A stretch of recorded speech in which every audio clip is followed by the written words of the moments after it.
Okay, good everyone, and my name is Ifai Benedict Yagwara, and welcome to another Power BI session. So today our guest speaker is Bernard, and is going to be talking to us about introduction to calculated groups. So the Power BI learning community is being brought to you by UrBizEdge and being sponsored by Enterprise DNA.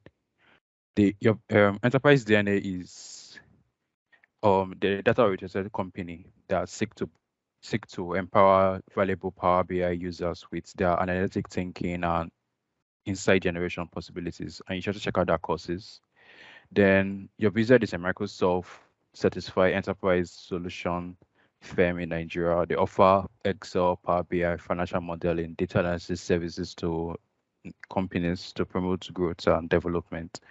They also are the developers of the Nigeria Stock Analysis Dashboard and the only Nigeria financial markets analyst tool in the Microsoft Store. And you can also check out that training calendar, which you can also find on the website.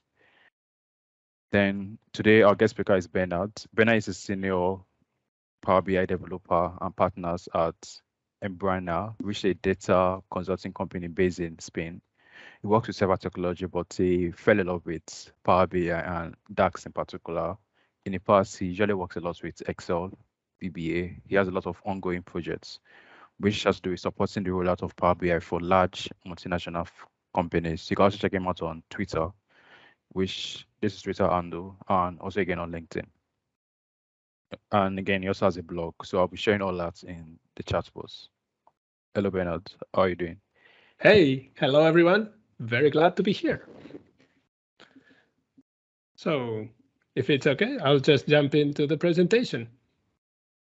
Yes, you can share your screen. Let's do that. Alrighty.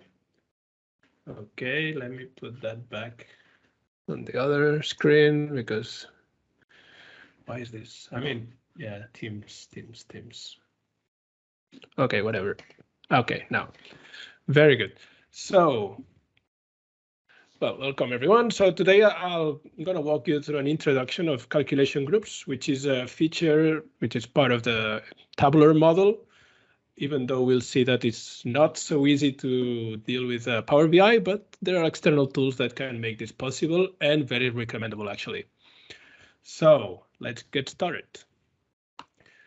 Let's start with what are calculation groups? Yeah. So that's not so easy, yeah, because it's a very ambiguous concept, and even like in many websites, they kind of skip the what is it and they just go to what it does. So it's a different thing. But anyway, calculation groups are sets of DAX expressions that replace value and format string of the measures present in the scope. Yeah, so imagine this: we have your measures, and then like, boom, another expression will come and replace them. Yeah, and that sounds a bit weird, but it's exactly what I'm telling you. So look at this. Here I have just a card with a dummy measure, and we can have a look at the dummy measure definition here. It's just blank. Yeah, so nothing there, nothing to be seen, right? Now, but here I have something else. So what happens here when I select margin? Whoa. What happened here? I mean, there's a value showing, and even with like some format string, because when I select margin percentage, I'm getting a percentage value.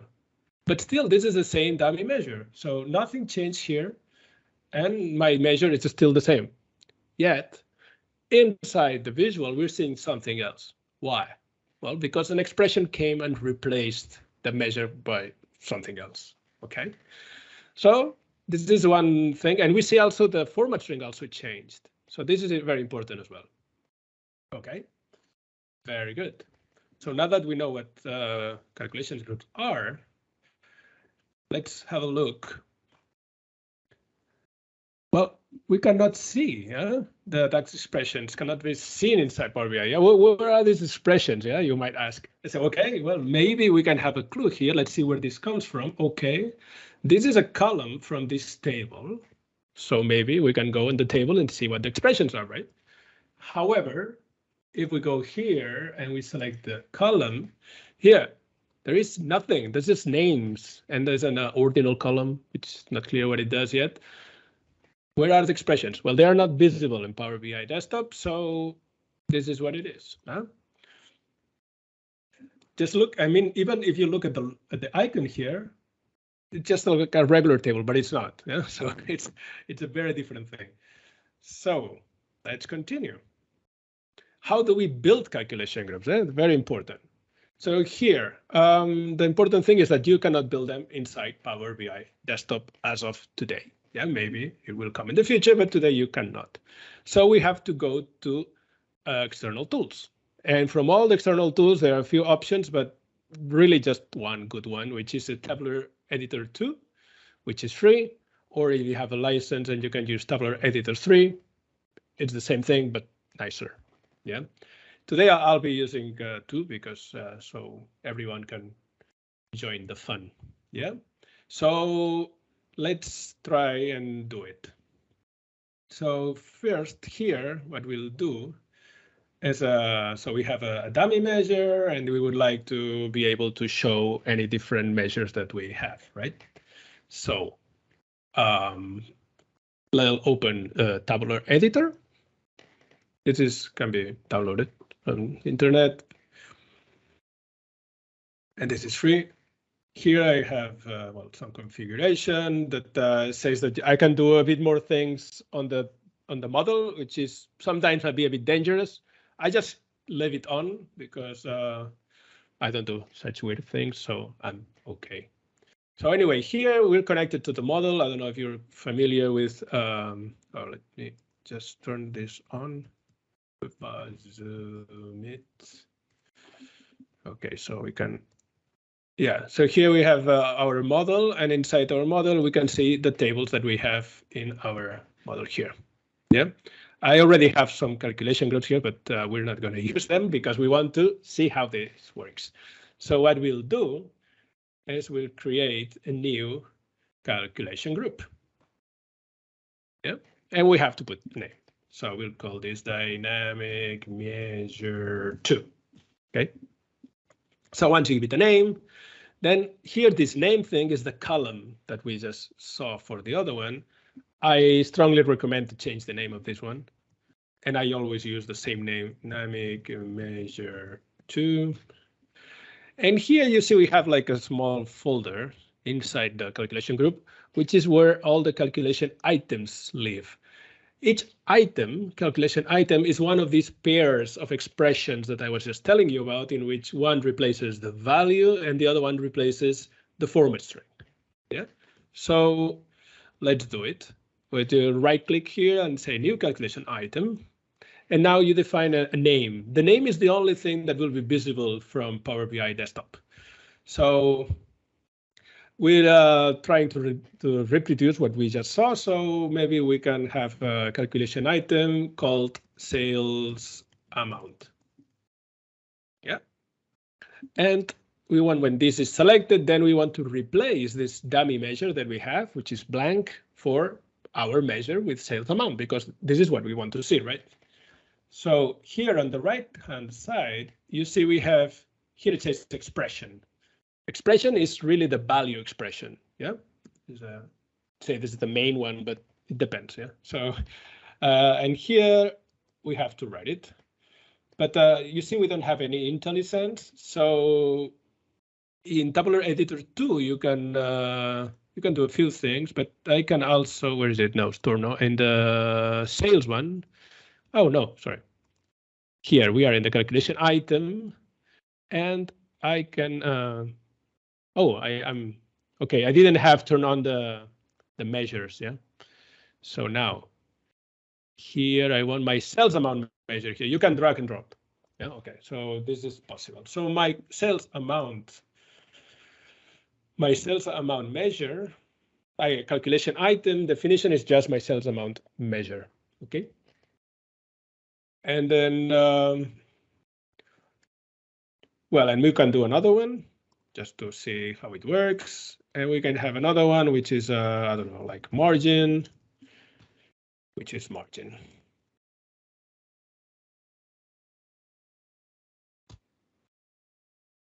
And then we'll do another one with, so we see what happens, margin percent. And here we'll use our margin percent. Did I set up the margin one? Yeah, margin percent, sales amount. You see here, there's like some small question marks. The reason for that is because these changes have not been yet committed back to the model. So I'm just, say, playing around inside Tabular Editor, but this has still no effect on my model. So to save it back to the model, we need to click here.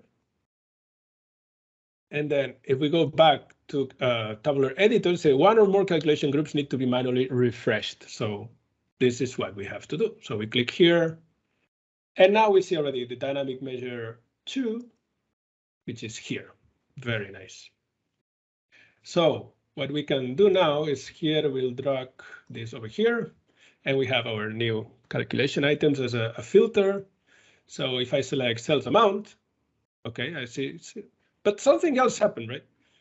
Let me also turn on the, we will deal with one problem after the other. So if I turn on my data labels, okay, maybe a little bit bigger. Where is it? Values. Okay, put this at 15. Okay, so this is okay. This is so okay. But this is wrong, right? We don't like this. So the format string is wrong for this item. And why is this? The reason is that if we go back to a Tabular Editor and we go to the sales margin percent, you realize we're changing the value, yeah, but we're not changing the format string of our original measure, the blank one. And the blank one does not have any percent format string, so we need to set it up here in the calculation item. And to do that, we go here at the drop down, and we go from expression to format string expression, yeah? And this is very interesting. Here we can define any DAX expression we want, anything. The only condition is that the final value needs to be something that can be used as a format string. Yeah, so you need to have, like, you know, a string and that it plays well as a format string. So what are we going to do? So we can just we can copy the format string from the original measure. Yeah, we could do that. So we come here, and I don't want to make any strange calculation. I just want to use the string. Yeah, just something like this. And I save. And let's see what happens. And I have my percentages now. Very good. And if I go back to margin, I have my millions, and that's fine. Yeah, I don't have the euros because, of course, I would also have to modify the format string, but you get the idea. Okay. However, we're having a problem now. Yeah, because if you realize here, if I don't select anything, I have a dynamic title. Yeah. So if I check here under title, I have a measure which is selected year as a dynamic title. And what happens that when I apply a calculation item, this measure also is converted to the margin value. And we don't want that, right? So here we have a problem. Yeah. I don't want all my measures to be replaced, right? So what is to be done? We need to limit the scope of the calculation groups. So how can we do that? Well, we have special DAX functions that can be used inside the calculation groups. And one is selected measure. Selected measure acts like the measure that we have in the scope. Yeah. So for the dummy measure, this is not really useful, right? Because we don't want to use the blank measure inside our expression, but we'll see that later on, maybe we have sales amount and we can transform that to sales amount previous year or something like this. Yeah, so we'll see that. Right now, what we're worried is that we're replacing some, well, we'll use that as well now, but in a different way. here we want to know first what is the measure that I'm about to replace, so I can do some logic and say, okay, if this is the measure X, I want to do this. If the measure Y, I want to do this other thing. Yeah, and we can do that through two functions. One is a selected measure name. So if the name of the measure is this, do that, and so on. Or I can also have is selected measure. For this function, I just pass the measure in the argument, and then it will return true or false. Okay. Let's do that. Yeah, so let's modify our calculation items so that only when I'm about to replace the dummy measure, we'll do things. And then if it's not the dummy measure, what should I do? Yeah, because you'll see, well, we can do in two steps. So if I go now to the Tabular Editor, and I go here, okay, this is too small, sorry. If I say if, and then I go is selected measure, and here I put a dummy measure. Yeah, if this is the case, then I want to put a sales amount there. Yeah. However, if I only put this, what will happen? Same. So I select sales amount, and then my title disappears. Why is that? Well, because if you don't say the third argument in if, what happens? It's blank. Yeah, so I have no definition for what should happen there. So I need to specify it. And what I want to say is, don't do anything. Leave whatever you found. Just leave it there. And we can say that with just selected measure. Yeah. So if you find this measure, replace it by this. Otherwise, just leave whatever there was. Okay. Let's see if this works. Okay, boom. And we have our original measure, which is beautiful, isn't it? Yeah. So we could do that, of course, for all three measures. And you should do also that for format string, which is normally at the beginning, you always forget about it. But if I had a number and then I was about to put the margin %, then that would break the format string of another measure. Even if it was not replacing the value, it would be replacing the format string. So you need to replace these checks, both for the expression and the format string expression. Yeah. So here I would also have to go if selected measure. Okay. Very good. Oh, and then yeah, but let's do it at least one. Here, so you see that at least the what I mean, because I always speak and I don't show. It's not good. So for instance, here I'm going to use sales amount. Yeah. Let's imagine I want to use sales amount always. I don't want it to be replaced. Yeah.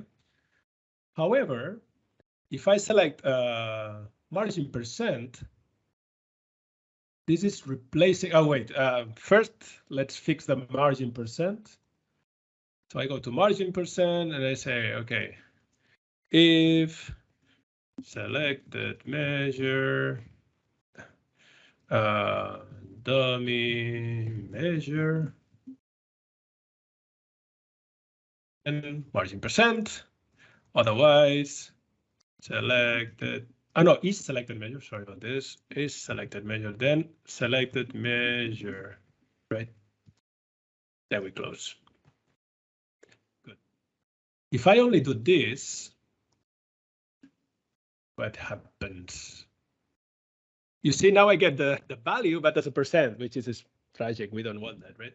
So that's what I meant by the fact that we need to add this check at the format string expression as well. Yeah. So if I find the dummy measure, use this format string. And otherwise, we need to use the original format string. And how we say this, we say, selected measure format string. Yeah. Like, don't touch it, delete whatever there was. Yeah. So now we say this one. And let's see what happens. OK, and then we get our percentage only for the dummy measure and not for any other measure, which is what we want. Okay, I hope this is clear. Let's continue. Oh, sorry, because yeah, some people might be thinking that this is just like a switch measure, right? But this is a lot more than that. Let's see what we have. Now let's do time intelligence with calculation groups. Yeah. So here on the top, I'm using measures. Yeah. So let's see, sales amount. So here I have my original measure. And then for previous year, of course, I use like calculate, same period last year. And then I don't know, year to date, they have so many measures. All these definitions are like, yeah, very complex sometimes. And of course, I would have to replicate that for any measure I have.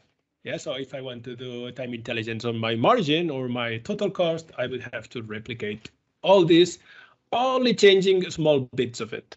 Yeah. Well, calculation groups allows you to avoid this. So let's give it a try. So here for the bottom part, I want to use a calculation group. So I already have my dummy measure and my dynamic measure here. So I can change that. Yeah. So sales amount and total cost. Yeah. How can we do this? Well, of course, we have to go again to Tabular Editor. And we have to go again to create a new calculation group.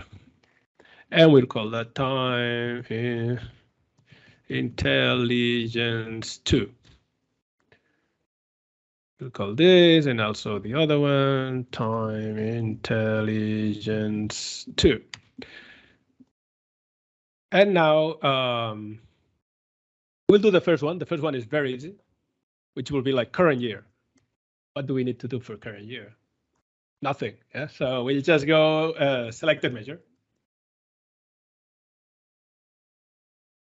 For the format string, if you want to do things nicely, I would go for selected measure format string.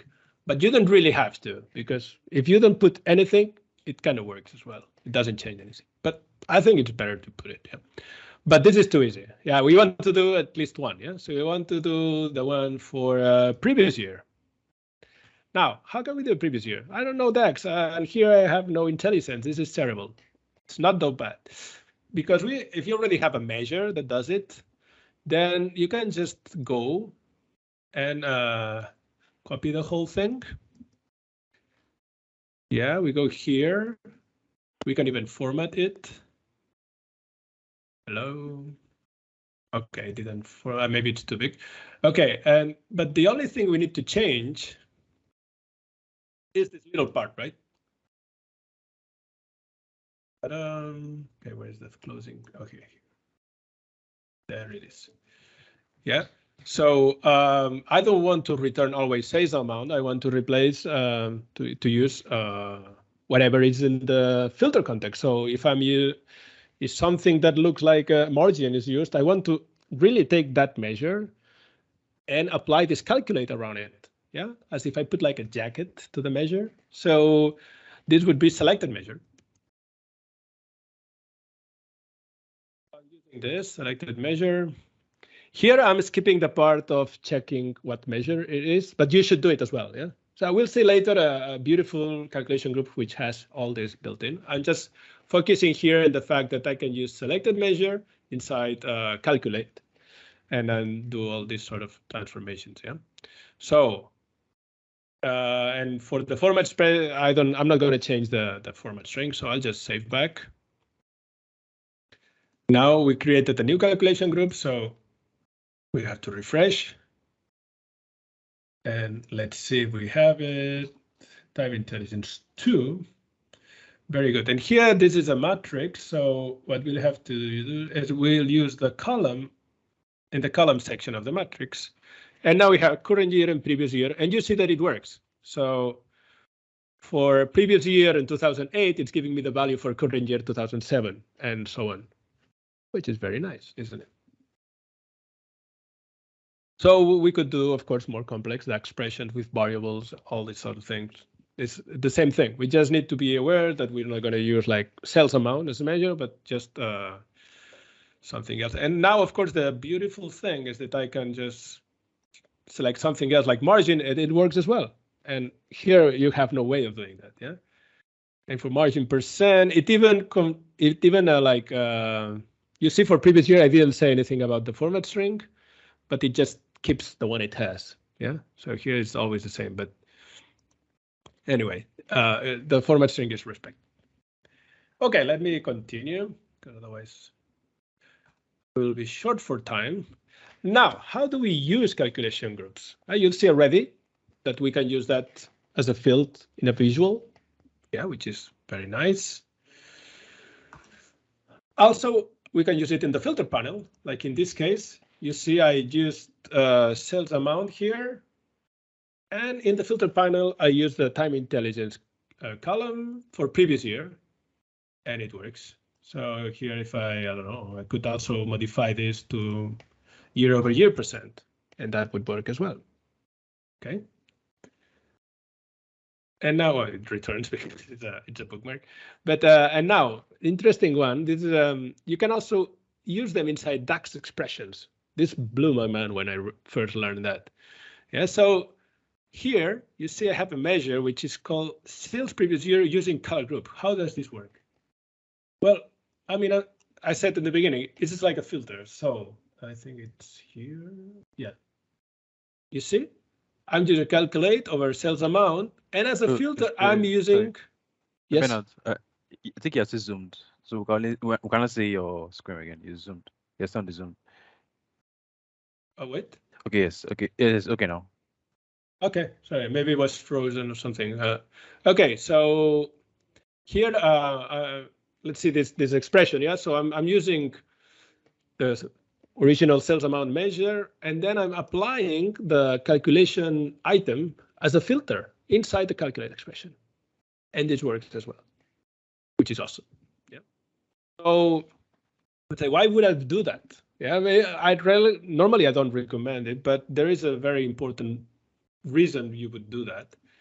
In this case, the calculation item does not travel to the calculation to the tooltip or drill through pages. Actually, I just wrote a blog post about this because I think it's very important, and I even added some special part of this presentation, which is the first time I'm showing, to show what I mean. Here, I'm having a chart by manufacturer, and I'm having a current year and previous year. Here, I'm using the calculation items in the filter context. So here, you see, I'm using the time intelligence column here, and I have current year and previous year. And then, I want to see, I cannot show the tooltip. Let me turn this off for a second. I have this beautiful tooltip here, yeah, and I put all, I want to show all these 4 calculation items as tooltip. So if I go again, let me see if I can get back my bookmark thing. Okay, where was I? I was here maybe. Oh, this is tragic. Why is this like this? Okay.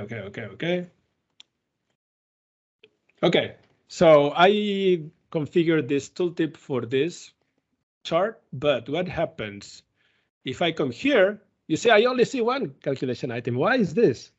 Well, because if you think about it, in this data point, the only calculation item active is previous year, and this is passed through the tooltip. So there, even though there's like 4 calculation items, when the new filter arrives, there's only one left. And this is not what we wanted. Yeah. So what can we do in these cases? I mean, we can do something else. Here in this other chart, you see I'm not using the calculation group and the legend. So what I'm doing instead is using 2 measures. One is sales amount, and the other one is the measure that we just saw, in which I use the calculation group, but inside the measure. Yeah. And I configured the exact same tooltip.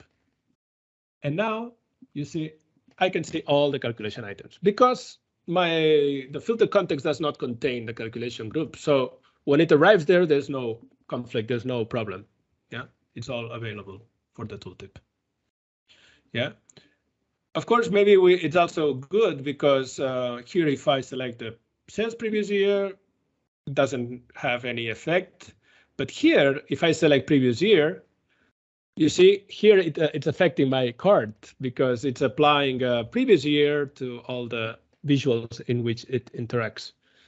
So I don't know. I think for some use cases, it's better this approach. So, but I don't know. Maybe you want the other one. Just be aware of the two possibilities.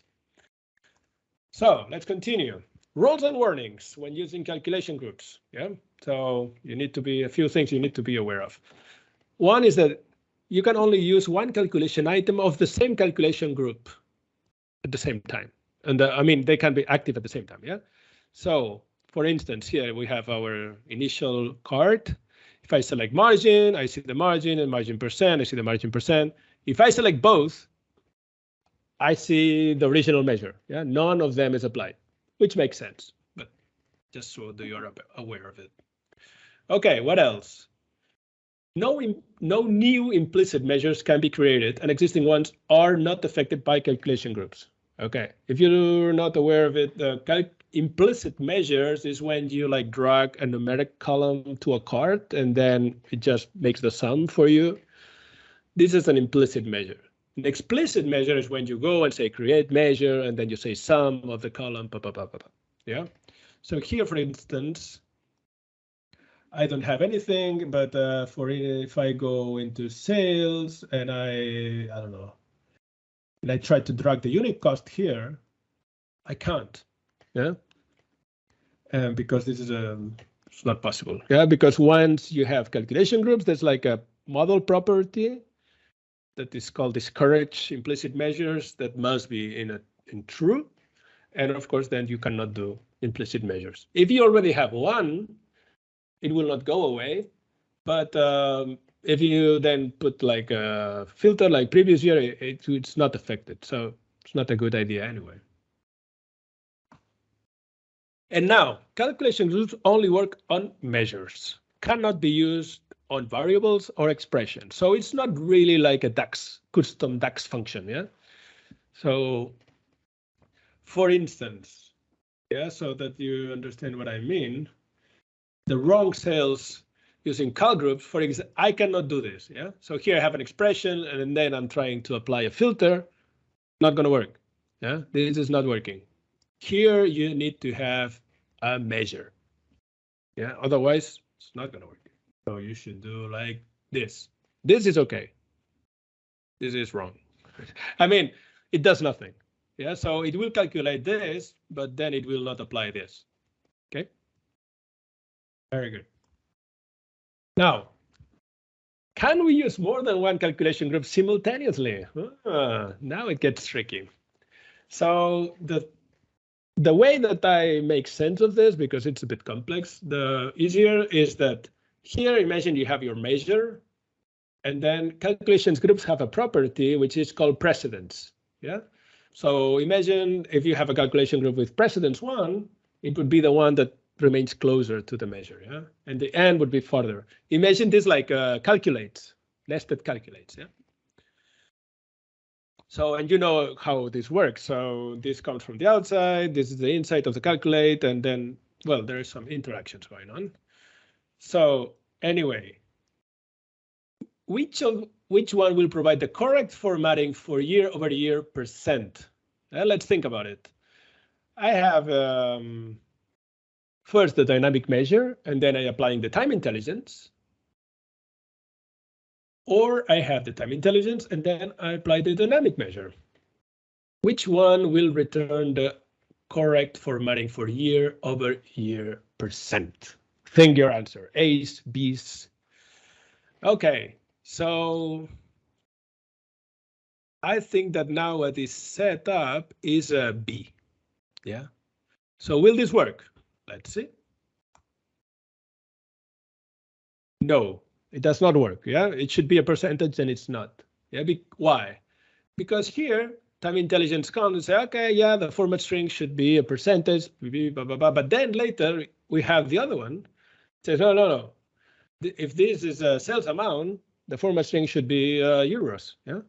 So that's why it breaks. So can we fix this? Yes, we need to make sure that we are in this other position and that time intelligence has a higher precedence than dynamic measure. So how can we change this? Let's have a look. So our time intelligence, you see here, has a calculation group precedence of 2, while our dynamic measure has a calculation group precedence of 4. Yes. Oh, we'll change this to 1.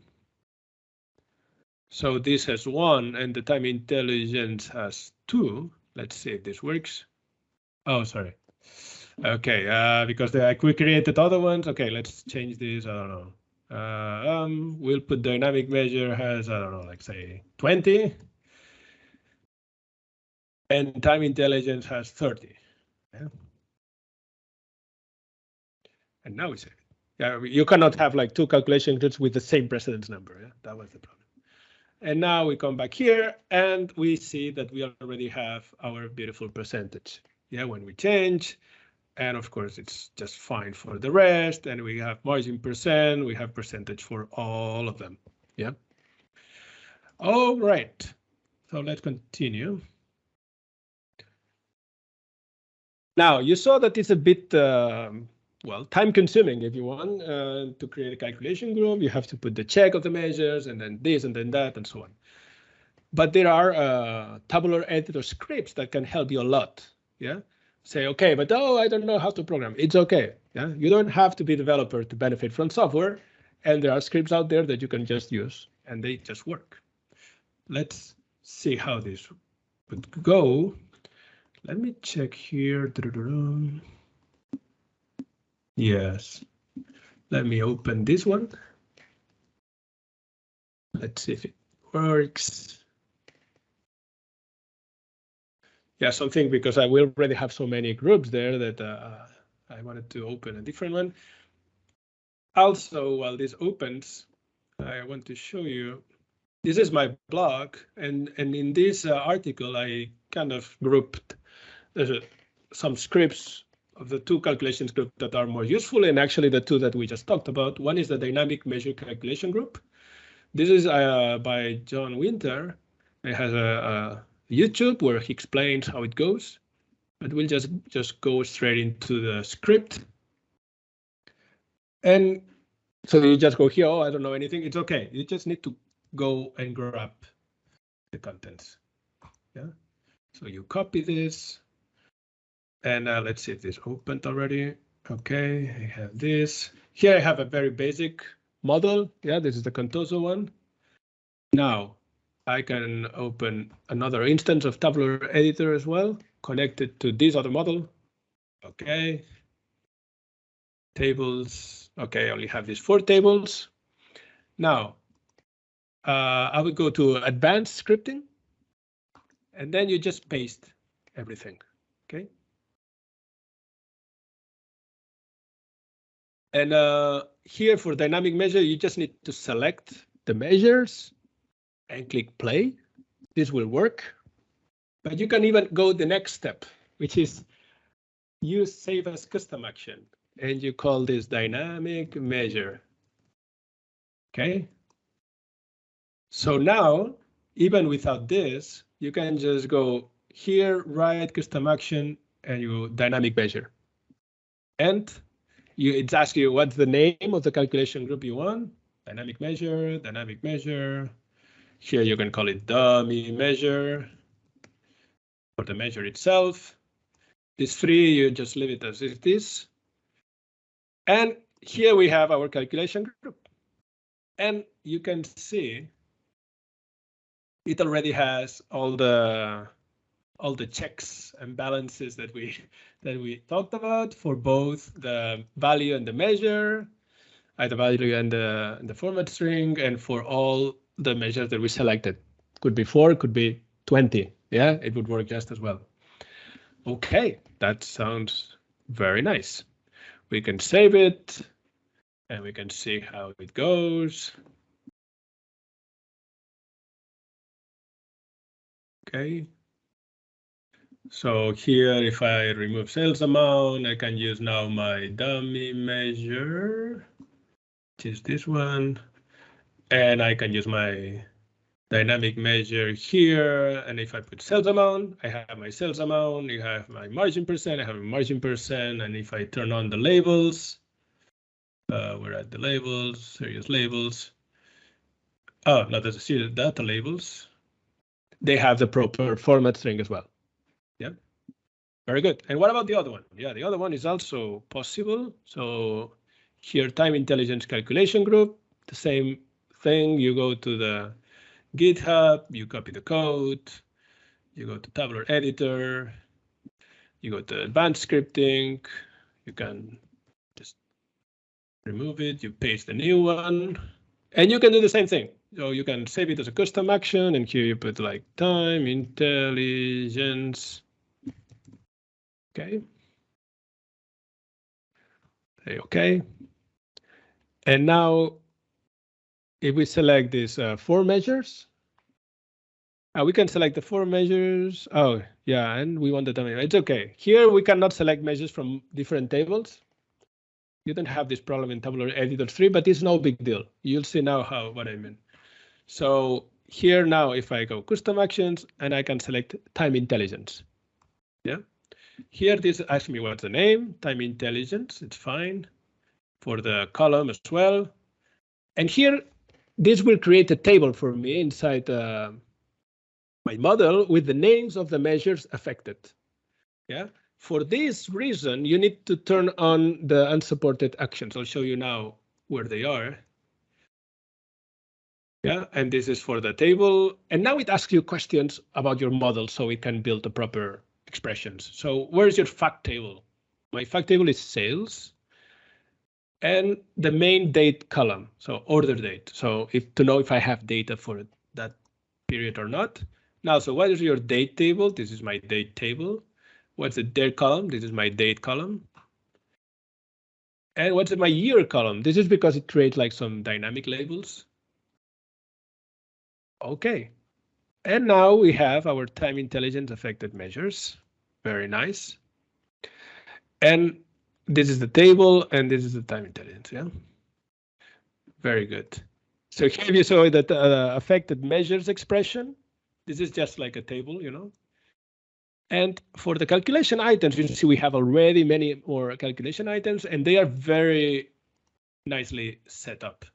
Yeah, because it contains expressions straight from daxpatterns.com, which is maintained by SQL BI. So they are very good expressions for time intelligence with all the small caveats already taken care of.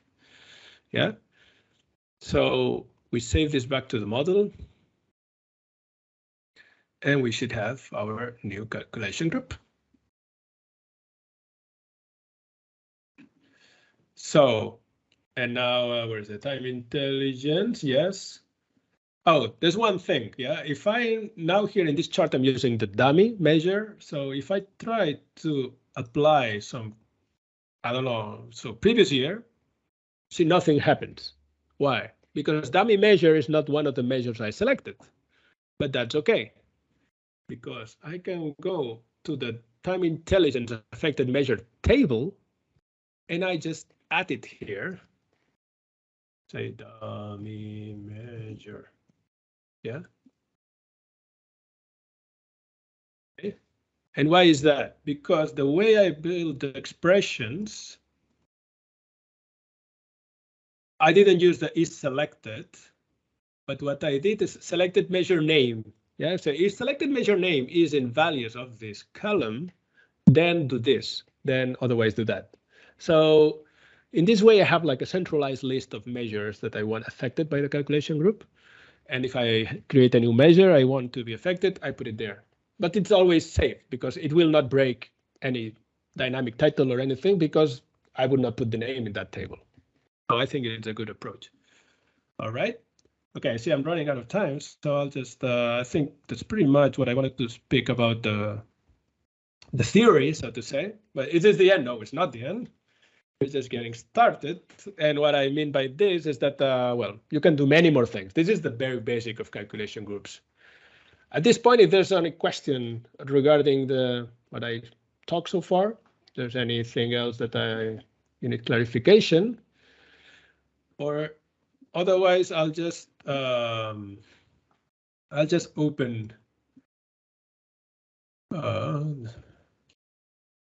I'll just open my gallery, because in my blog I come up with all sorts of crazy ideas for calculation groups, and then well, I thought that it would be nice if you could see some of them live here, no? in a Power BI. So I put all these ideas, or some of them at least, in the same Power BI file, so that you see the potential beyond these basic things that we just saw.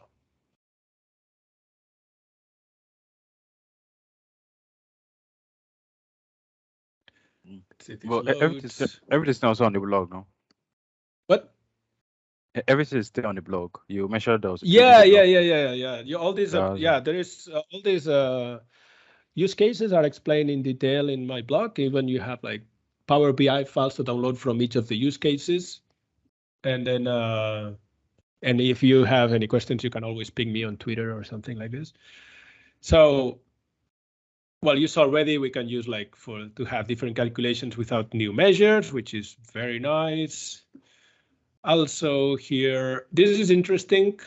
You can modify your model with one click. Yeah, you have all your measures. Oh, but I want to use, I would like to relay date through the delivery date. And normally you would have to create a new version of all your measures, but you can do that with just one click. Yeah, so now it's like we're using the delivery date to connect date and sales. Yeah, also here, what is it? This is a bit complex use case. Here, if you want to filter this row, you could, let me check. You see, I have a forecast and so on. If with sales, where is it? With sales, when you filter a matrix by a measure, sometimes strange things happen. Yeah. So here, for example, if it's empty, then no, otherwise yes. So if I only want rows that have information in the sales table, so I go here and say yes, watch out for the forecast. If I apply this filter, you see I'm losing values on my forecast, which doesn't make any sense. So I came out with an alternative, which is the visibility here only with sales. So doing through, and now it works fine. So basically what I do is I blank out the measures by replacing the measures, Anyway, this is like content for other presentations. Here I play around a little bit with the format strings. So here, for instance, if I only have, I'll see here, auto, for example, if I only have one column, then it's very narrow. If I have the other one, it's a bit, but if I have both, you see I have two columns with the same width. This doesn't work always. You need like very short headers. If you have wrapped headers, it's not work, but you can do stuff. And also you can play around with the transparency. So here I have a very basic chart. I say, okay, I want this to be a little transparent. You can do this. Oh, but the color I want to be darker. So you can play with the hexadecimal codes. I haven't used that for real, but I think it's cool. And these I use for real, which is sometimes you need to put the model that is impossible. So if you're familiar with retail, you have your products, you have your stores or your customers. And then they say, no, but we have this, we have the key account manager, which manages certain product for certain store, something like this. And this is terrible because you cannot put two relationships here, right? Because it would create some sort of ambiguity. So here, this is disabled. So you see, if I do this, then I'm getting like all possibilities, like come on with UrBizEdge and so on. But actually, it should be only Contoso for Europe. Yeah? So if I enable this relationship, now I'm getting the right one. So, but of course, it's not like really putting a relationship. It's doing some DAX thing to get this effect. And I don't know what else I have here. This I have some nice gradient color, dynamic gradient color that works also in the titles, which is not possible with a regular custom format. So it's here the worst by customer by continent. It's red if it's below 0, or I don't know. I put some crazy logic, but you get all the colors in between, and I think it works very nicely. I've used that a few times. Oh, this is a little broken now, but here, if you want to create, like arbitrary to row header, you can also do that with calculation groups. A bit tricky, but you can do that. And this one was by Jeff Weir. I don't know if you know him. He's very active on Twitter. But here, for example, you see for very large numbers, it uses billions, but then it uses millions and even thousands. Depending on the size of the number, applies a different format string. It's very cool because you can use like selected measure inside the expression of the format string. So you can say, okay, selected measure, this will give you the value. And then you can say, okay, this value, how many zeros you need to show it and so on. And then he comes up with a nice format string. Okay, I think I talked a lot. I would really like to interact with you guys. I'm very happy to be here. So I don't know. How was it? Did you enjoy it? Do you have any questions? Something that you would like to know? So are there any questions? You could just raise your hand and I will unmute you. Okay, so we had an incident, so everybody is kind of muted. Well, glad that happened. Oh, I'll just okay. Is anyone using calculation groups? It's very important. So, I mean, you have a lot of potential. Even just reducing the number of measures, I think it's very, very, very important. You need, of course, to train your team a little bit. That's all I know it was for. Just reducing the measures. Yeah. I think I first saw it with Andrew. Then. Okay. Yeah, also for playing with format strings. Oh, is there? No, so someone's just saying thank you for. Oh, okay. Wonderful I cannot see the presentation. chat. Oh, here I have it. Yeah, my pleasure. My pleasure. Yeah, did you put my contact? Yeah, otherwise I think I have it somewhere. Yeah, so I dropped your Twitter and LinkedIn. Okay, Twitter is there. Okay, yeah. Yeah, please, let's connect. And anytime you're dealing with... Oh, there's something I forgot to show you. For the time intelligence. Oh, where is it? What are you saying? No, why can't I move back to my Tubular Editor? Something else going on. Okay, doesn't matter. So for the time intelligence script, you need to turn on unsupported actions, which are these ones. Allow unsupported Power BI features. Yeah, this is to create a new table is not very dangerous. I mean, I'm using it a lot, and even the new external tool from SQL BI, this Bravo. I don't know if you're aware of it. It creates date tables for you, which is great. But it's actually creating a calculated table, so it's doing the same thing. Yeah. So, but it's not really supported. So if you try to run it without this checked, it will complain. It will say, "Oh no, I can't." But you just turn it on, and it's okay. Then you can turn it off if you want, just to make sure you don't break anything. Yeah, changing columns properties is not very good. It doesn't work, so it's a pity. But for creating new calculated tables, it's okay. Okay. So, okay. So, in the absence of any question, I usually have 2 questions, which I usually ask every guest speaker. So, like, how did you start data analysis? If you use Power BI, you mentioned that you fell in love with Power BI and that. So, like, what was the first account with it? The first, sorry, the first of what? Yeah. So you said before you're using Power BI, you're involved with other technologies, and then you said Yes. met Yes. Power BI. So how did I met like, Power BI and so on? yes, data Yeah. analysis. Yeah, I started with Excel and VBA, and from there I started doing VBA, but that would communicate with a SQL server. So it would like load queries and stuff like this, which is very interesting. I learned a lot of SQL. I didn't know any SQL. And then from there, I joined Esbrina, my current company. And there we have many customers and they all have their different technologies. So you have to learn very quickly. My first report though was in, then I did, what I did first?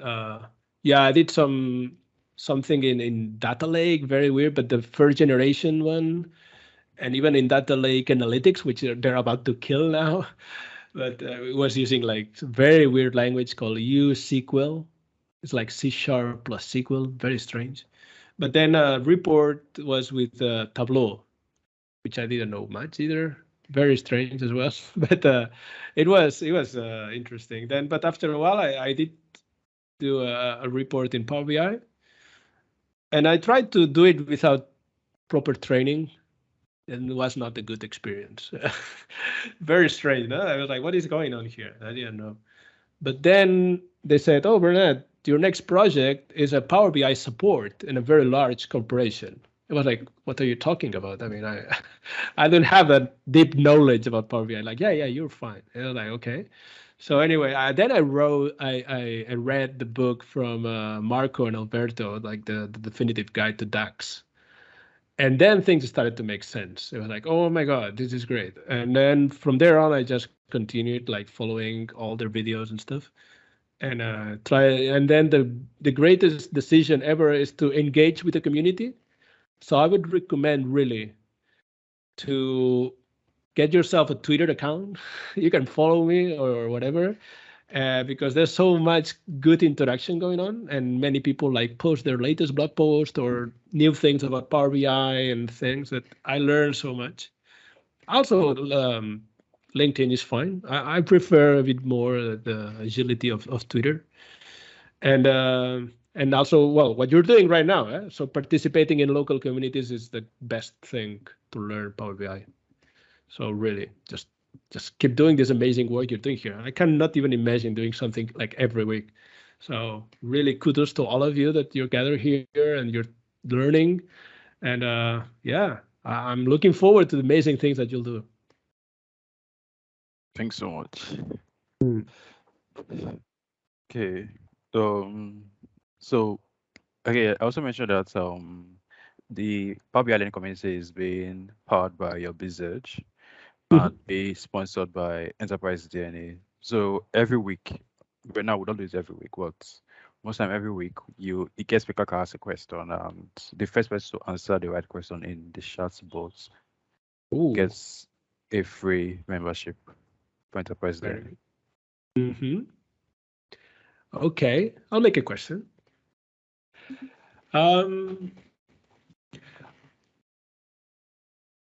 In Power BI, when you're using calculation groups,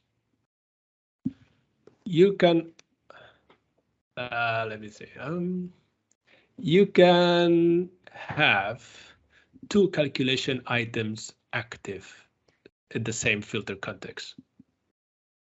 True or false?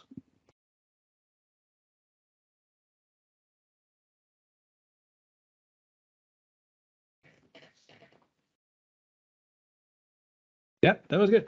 Correctly. Yeah, you can only have one from the same calculation group though. Yeah? If they're from different calculation groups, then it's okay. For Tabular Editor, good question. There was a recent presentation at the UK user group, which is available on YouTube by Mary Broadtree, I think it is.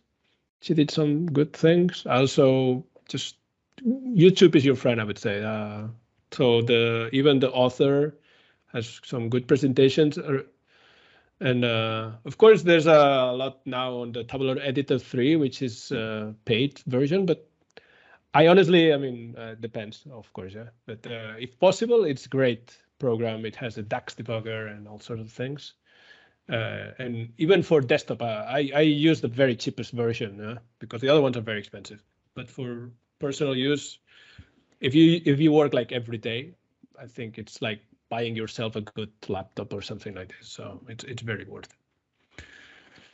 And yeah, other than that, no, I just learned by doing. Really, I'm not for Tabular Editor. It's just so easy because the thing is that you just create your measures and then you save once, yeah. Because in Tabula, in Power BI Desktop, it's like I want to create a measure. If your model is big, then I don't know, you have to wait like 4 or 5 seconds or something like this just to write a measure. It doesn't happen like this. In Tabula, you just create and then when you save, then you might have to wait a bit, but not much. Oh, but the Tabula like also give you the suggestions. So you know, like whenever you're writing a measure in Power BI or like Excel, you know the Yeah, I suggestion. know. Does it give you... Tabular Editor 3, you have the IntelliSense there. Yeah. Okay, but when you did free version, you don't have that. I show you the free version because I thought that everybody can use this one. No, I do have the other one. No, I'm asking, does the free version also give you that? So is it just the paid version that gives you that? Like this. The IntelliSense, you only get it in the 3. Oh, yeah. Okay. Yeah, I mean that's why people pay for it because it's quite convenient. Yeah, if it otherwise it would be almost the same. But also because it takes like a lot of here you start writing and I don't know, it takes like forever, like calculate. It doesn't know it's calculated. Yeah. While when you go to the other one, then everything is different. Yeah. And the other one is like more customizable, but the things that you can do to the model are the same. This is very important as well. So basically, what you're doing is with the 3, it's sponsoring the 2, you know, the development, because otherwise this project would die eventually. So it's important that they have a business model. So here, if I go, I don't know, the date, yeah, I don't know. Yeah, if I create a measure, and then I start writing calc, you see, it's completely different, yeah. And then I don't know, sales amount, intelligence.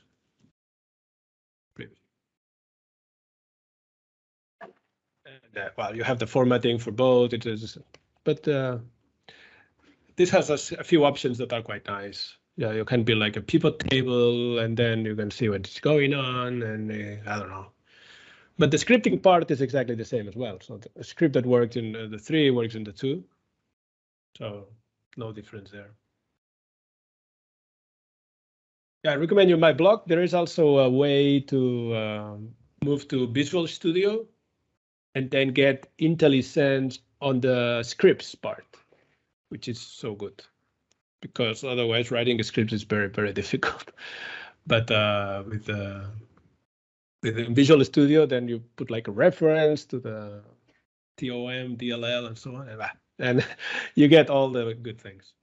But anyway, yeah, please hang out. Let's connect. There's a lot of cool stuff in my blog that I enjoy, and we can discuss further if needed. Right? Yeah. So somebody asked about it. Best resources to learn Tabula Editor. Yeah, I don't really have like a go-to place. I would just look what is available on YouTube. For calculation groups, I liked a lot the session that Ken Snyder did on a Heavens BI channel. That was good. Also, I don't know. Yeah. Also, what OS do you use on your PC? Oh, this is Windows 11. No such strange thing. Yeah. Just it comes like this. I would like smaller icons, but they're huge. So well. So I guess the answer nobody got the answer, no, I guess. Yeah. The one that said false, it's okay. Alabi Olak Peter. This one is correct. Oh, so Peter, you can send your details, like your name, to this email address, webinar@urbizedge.com, and I'll send everything to Enterprise Den to set up your account by tomorrow. Hey, congratulations, man. Congratulations. Okay, so that's for Peter. Yeah, stop sharing my screen now. Okay, now. All right, so Bernat, so thank you so much for my pleasure. this session. Mm-hmm. Thank you. Yeah.